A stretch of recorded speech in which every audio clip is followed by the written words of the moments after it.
Good morning, everybody, and thank you so much for having invited me. Today, I'm a little bit worried because I won't mention any machine learning or stuff like that. I will discuss more generally about artificial intelligence and robotics impact, let's say, in a very general sense. And I will try to move from epistemological problems to ethical ones. And I'd like to start with a quite recent paper that was published on the comment section on Nature quite recently. And in this paper, the main point is that the many fears about the future impact of robotics and artificial intelligence are distracting people from real risk of already deployed systems. And they argue that more general social system analysis is required because we are in a situation in which, let's say, relatively untested artificial intelligence systems are introduced already into society without a serious analysis, a rigorous analysis of their impacts on social, cultural, and political, on the political side. And the paper is quite short, so they don't explain in detail what they mean by social system analysis, but the main topic is that it's an analysis which tries to summarize the existing approaches like compliance, values in designs, and so on. And the idea is that they try to engage with social impacts at every stage in the development of a system, like from conception to regulation. And this is more or less the main message.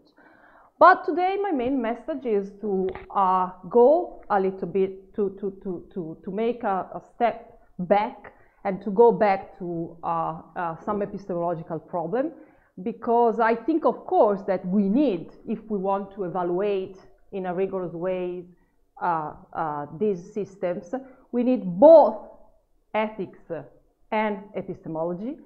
And my main claim is that if we want to evaluate these impacts, we know how to evaluate these systems and how to evaluate in a rigorous way these systems.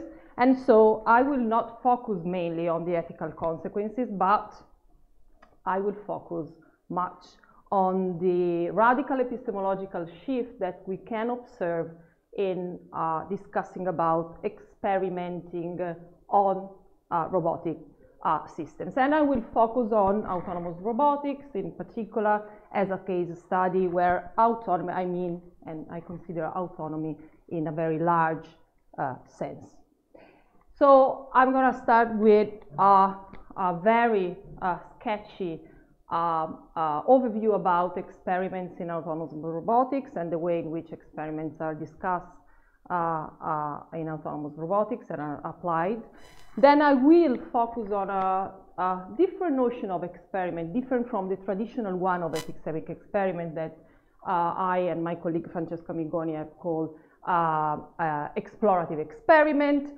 And then the central part of the topic of the talk will be about a different notion, a crisis of the traditional notion of control, not only from an experimental point of view, but in general, also from an ethical point of view. So I will focus on the notion of from experimental control to control in general. And I will introduce two concepts that have been discussed in ethics, in some field of ethics, meaningful human control and special testing zones. And I will try to apply them to the case of autonomous robotics in order to promote a so-called responsible innovation. So this is just, as I told before, a sketchy summary of experiments in autonomous robotics and how people are dealing with the demand of having more rigorous way to evaluate autonomous robotic systems. And we can observe that from the one side, there's the idea that robotics, autonomous robotics, to become more scientific, has to employ traditional experimental principles like comparison, reproducibility, and so on. So there are a number of examples and of cases in which people try to develop, to apply comparison to the case of evaluation, of experimental evaluation of robots. But on the other side, we are in a situation in which we are not, the field of autonomous robotics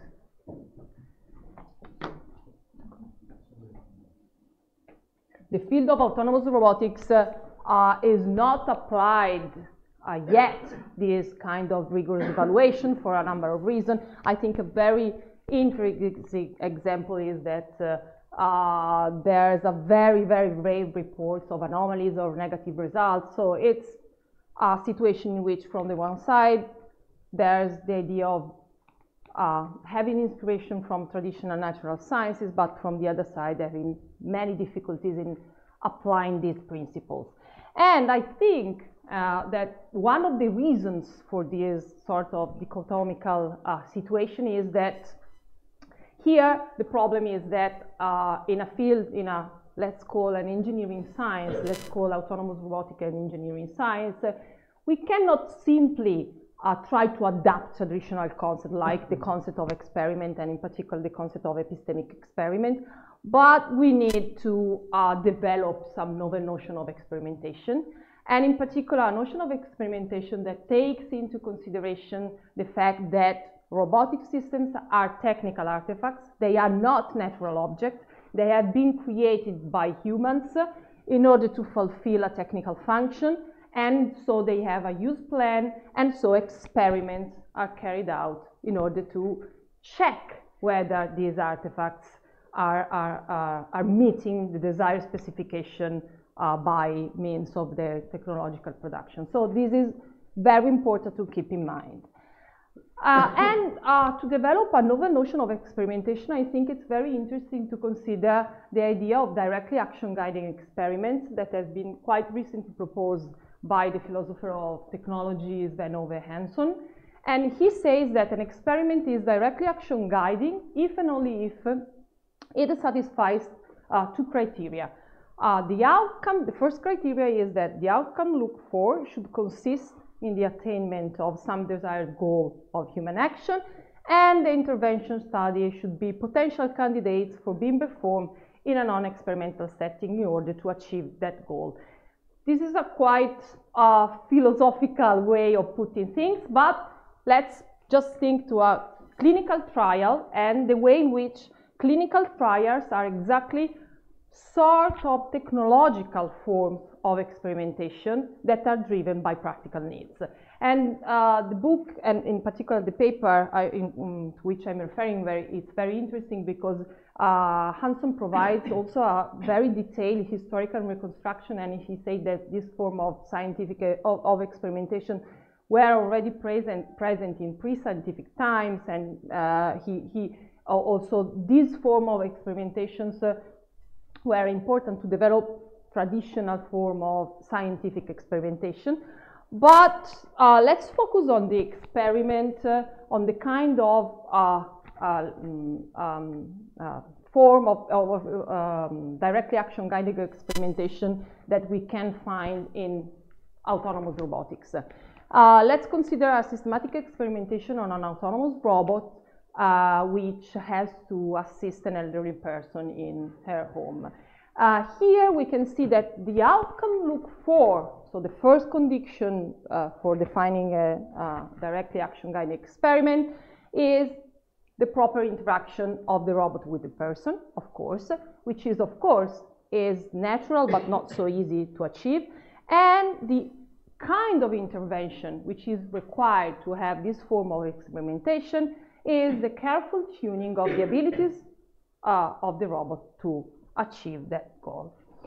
So in order to further elaborate this notion of directly action-guided experiment and try to apply the idea to autonomous robotics, we have advanced the idea of explorative experiments, which is still under work. But here the idea is that we have in some cases in autonomous robotics experiments which cannot be labeled as traditional epistemic experiments. What do I mean by traditional epistemic experiments? I mean experiments in which the main purpose is to test a theory, more or less. Here we can find some cases of experiments in which the purpose is to test technical artifacts, but it's a way of testing technical artifacts in a way in which we can say there's a sort of iterative process which aims to prove the possibilities and limits of intervention. So the focus is on the intervention more than on theory and the theoretical background. And we can observe two very interesting features that I will then focus on later. First, it's a situation in which there's, let's say, an elimination of the traditional distinction between designer from the one side and experimenter from the other side. And second, there's a different notion of experimental control, which is not, control is in traditional experimentation is one of the defining feature of an experiment, is control plays an important role. Here I'm not saying that there's no control at all. I'm saying that there's a form of control that we can call a posteriori control. So it's a situation in which the designer / experimenter cannot control the full system and the interaction of the system with the environment from the beginning, but control is carried out after the insertion of the robotic system into its environment. And here are just to refer to a paper in which we have tried to classify different forms of explorations that we can find in autonomous robotics, from very simple forms like trying to investigate the relationship between values of parameters and behaviors of robot system, to more complex form. And also Matteo Luperto, who is here, is working more on this notion of assessing the generality of robot system in particular cases, but generality as a way to try to move from a single context instance to a more general situation. And here I think that the common point in all these examples is that and we use the term exploration and explorative experiments in particular to stress this point, is that first, there's no clear theoretical background. And I'm not saying that robots are just built by chance, but I mean that there's no one single theory and theoretical background which is the basis of this design process. And second, that are form of experimentations in which you don't know exactly what you will find, and you try to construct knowledge in a sort of iterative way. But let's focus now on what I think is important, and I will try to reframe the notion of explorative experiment in this framework, which is a framework which has been quite recently proposed, and it's the framework of new technologies as social experiments. Here the idea is that when you have new technologies, think for example to nanotechnologies, and you want to, of course, to experiment on them, and you want to also be sure there's a lot of problem about safety and security and so on, and you are in a situation in which the impact of these technologies is largely unknown and very hard to predict. You can think of the introduction of this technology as social experiments, in which you have to introduce this technology into society, but at the same time you have to consider this introduction as an experiment. So you want to have some forms of control while introducing these technologies, not just that you introduce this technology into the wild and then what happens. You want to have some form of controls, And then you develop what is being called learning by experimentation. I think it's very clear, and I'm reading the quote because Ivo van der Poel says that we might now position learning by experimentation between learning by doing and learning by anticipation. So learning by experimentation is similar to learning by doing in that it takes place during the actual introduction of a technology in society. Still, it is more anticipatory than regular learning by doing because it takes place in a research setting with at least the partial aim to learn something. Ideally then, learning by experimentation allows for learning things that cannot be learned by anticipation and at the same time is less costly than learning by doing. And I think here it's, as I was telling before, it's interesting to try to put to reframe explorative experiments in the context of new technology as a social experiment, because you have, in particular, the problem with autonomous robotic system to introduce these robots in an environment in order to learn, in particular, not only how the robot will behave, but also how the robot will interact with its environment, including humans. And of course, we are in a situation in which there are large uncertainties, indeterminacies, and so on. And these difficulties are due mainly to the difficulties in modeling not only the technical artifacts, robots, but also, in particular, the interaction between robots and environment. And it's also interesting that here also we have a different notion of control, which is the notion of control, a posteriori control that I've just very briefly sketched. So let's focus more on this notion of control, and in particular on the issue that I was stressing before, the idea that in this kind of explorative experiments, practitioners are experimenters at the same time. And so they are the people who are creating, but at the same time are experimenting on these technical artifacts. And so we are in a situation in which we can observe something that is not typical in the traditional natural sciences. We can observe something that goes like that. In the traditional experimental protocol, in the natural sciences, a researcher should be an outsider to the phenomenon to be explained, but it is uncertain how much a computer scientist, a computer engineering, and I think we can enlarge this label, can be an outsider to a phenomenon that he or she has created. And this also has been already emphasized in both in the framework of new technologies as social experiments, but also in general in epistemology.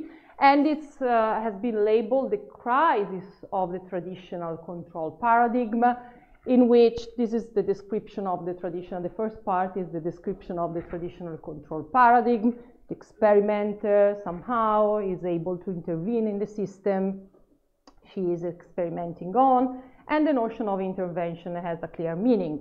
The experimentalist is not part of the system on which the experiment is conducted. So in other words, the experimentalist operates from a center of command and control outside the experimental system. And Peter Kruse says that I will refer to these ideas as the traditional control paradigm for experiments. But he says, in my opinion, the notions of an intervention and of a center of command and control become problematic in the case of new technologies that are treated as social experiments or involve complex socio-technical systems. And I think here we need to focus on the situation in which we are away from the ideal of direct control. And now I'm shifting from epistemology to ethics, and I'm trying to use concepts that have been developed for dealing with ethical problems, going back to epistemology. And in particular, the first concept that I think can be useful to consider is the concept of meaningful human control that for the first time has been advanced for in the debate about the ethical issues of automatic weapon systems, and is not properly defined but is referred as the idea that humans, not computers and their algorithms, should remain ultimately morally responsible for potential lethal operations. But then this concept has been further elaborated in the field of self-driving cars quite recently, and here again the idea is pretty much the same, but I think is a little bit further elaborated, because here meaningful human control is required to make sure that every time that a potentially wrong criminal action is performed, for instance an injury or killing due to some reason, some human agent is morally and legally liable.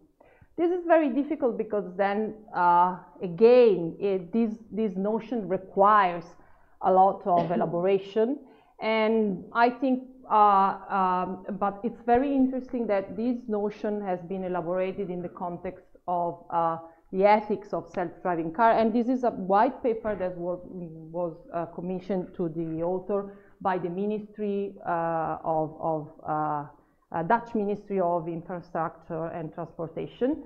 And here I think we have to spend some time in trying to elaborate more on this notion. First, meaningful human control is different than just being in the loop, and also is different from the traditional notion of controlling. Why? Because first, the fact that a human is in the loop is not sufficient. You can be in the loop as a human just because you have to push a button, and this is not enough to have a sort of human meaningful control. But at the same time, it's not a traditional form of control, because as a human, you can be in the loop, and also you have can have the causal power to intervene in the process of control. But at the same time, you maybe do not have the power to direct this action in a morally relevant way. So it's a different level. Second, meaningful here does not mean direct control. So you cannot, you don't need to have a direct control if you want to have a meaningful control. And so in principle it's compatible with high automation. But what I think is most important, and then I will stress further on this in the conclusion, is that here meaningful human control refers to a complex socio-technical system. That's very important. Here we are not just considering the robot or the autonomous robotic system, but we are considering the robot, the technical infrastructure, and also the social legal institution. And we are considering a system which has been designed from the beginning to respond to the relevant moral and legal reasons of the human designers and users. The second idea that I think it's interesting to introduce to discuss about how to evaluate the impact of robotic technologies on different levels is the idea of special testing zones. And this is an idea that has been proposed to test robotic technologies by some Japanese cities, in which here again we have to deal with some notion of control, which is again, it's not the traditional notion of direct control, which is a form of control that goes back to experimental control, but it's again in between the idea of having zones in which you can, they are real zones, they are real part of the cities, but you use robots that have been already tested in laboratories, so they have a minimum degree of safety, but and at the same time you are in a situation in which some special precautions are taken like, for example, for the people entering this zone, specific signs, specific insurance schemes, and so on. But at the same time, you are in a real environment with the problems of the real environments. And I think that here you are in a situation in which you can do responsible innovation in this sense, because it's a situation in which technology, highly autonomous robots, so high technology is boosted, but at the same time you can maintain a level of safety and also a level of human responsibility. And it's also a situation in which you can help policymakers to develop well-informed policies and also legal regulations that after can be developed in the whole society. So I will move quickly to my conclusions, and here I've tried to argue and to take some inspirations from other fields that technological infrastructures and the social political context is too complex, but at the same time is also too risky for predicting behavior, for predicting side effects, for also understanding the challenges of autonomous robots. And so we are in a situation in which, just to refer to the idea of learning by exploration, we cannot have learning by anticipation. We need to put this technology within our society, but at the same time, we cannot risk learning by doing. We cannot just put these technologies as free in our society. And I have tried to argue that we need to experiment in a rigorous way on our robotic systems, but a good way to do that is in the framework of new technologies as social experiment, in which we can apply the notion of learning by exploration. We try, this is of course a future work, we can try to learn to apply the notion of learning by exploration to the cases of meaningful human control, special testing zones, and try to further develop and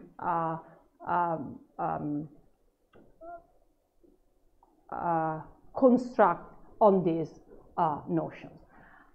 So the main message in the conclusion is that, of course, we are not facing technical challenges, only technical challenges. This is obvious, but the main message is also that we are not facing not even just ethical problems. I think that to face these ethical problems in a meaningful way, we need to also face scientific problems, and I mean scientific in a very large sense here. And in particular, in the cases I've discussed, I mean scientific on how to experiment in a rigorous way, but in an efficient way with robots and with humans and robots. So the idea is that just to go back to the original paper on Nature, in which the idea was, okay, we have to try to develop social system analysis in which the impact of these technologies are taken into account along the whole process. My message is that at the same time, along the whole process, we have to have people, engineers, designers, technologies, policymakers, philosophy, start to work together from the beginning.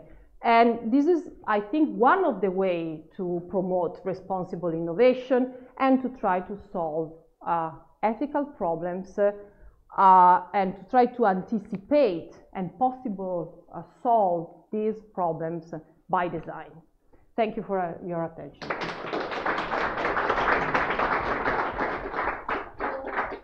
We have time just for one question. I'm sorry. Yeah. I like this idea of new technologies like social experiments very much. And I was thinking about the testing and the experimentation of this technology in this view. what about, rather than asking and testing, is this technology okay? Is it safe? Is it efficient? Why rather asking, is the people okay with this technology? So since this is a mix, the socio-technical system is a mix, so why the focus of the testing could be the safety of people and the agreement of these people with the systems they are in there.